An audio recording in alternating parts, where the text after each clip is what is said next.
தேனி அருகே திமுக பிரமுகரின் செங்கல் சூளையில் கொத்தடிமைகளாக பணியாற்றி வந்த 6 சிறுவர்கள் உட்பட 19 பேரை நீதிமன்ற சட்டப்பணிகள் மீட்புக் குழுவினர் மீட்டுள்ளனர். திருவண்ணாமலை மாவட்டம் ஆரணி அடுத்த சிறுமூர் கிராமத்தில் திமுக பிரமுகரின் செங்கல் சூளையில் 20க்கும் மேற்பட்டோர் கொத்தடிமைகளாக வேலை செய்து வருவதாக திருவண்ணாமலை மாவட்ட சார்பு நீதிமன்ற நீதிபதி தலைமையிலான மீட்புக் குழுவினருக்கு தகவல் கிடைத்தது.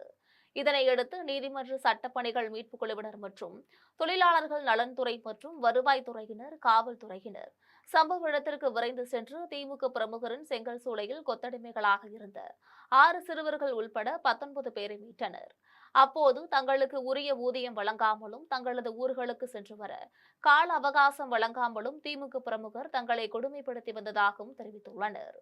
இதனையடுத்து மீட்கப்பட்டவர்களிடமும் முழுமையான விசாரணை மேற்கொள்ளப்பட்டு அவர்களின் சொந்த ஊருக்கு அனுப்பி வைக்கப்படுவர் எனவும், செங்கல் சூளை உரிமையாளர் மீது உரிய நடவடிக்கை எடுக்கப்படும் என்றும் வருவாய் கோட்டாட்சியர் சிவா தெரிவித்தார்.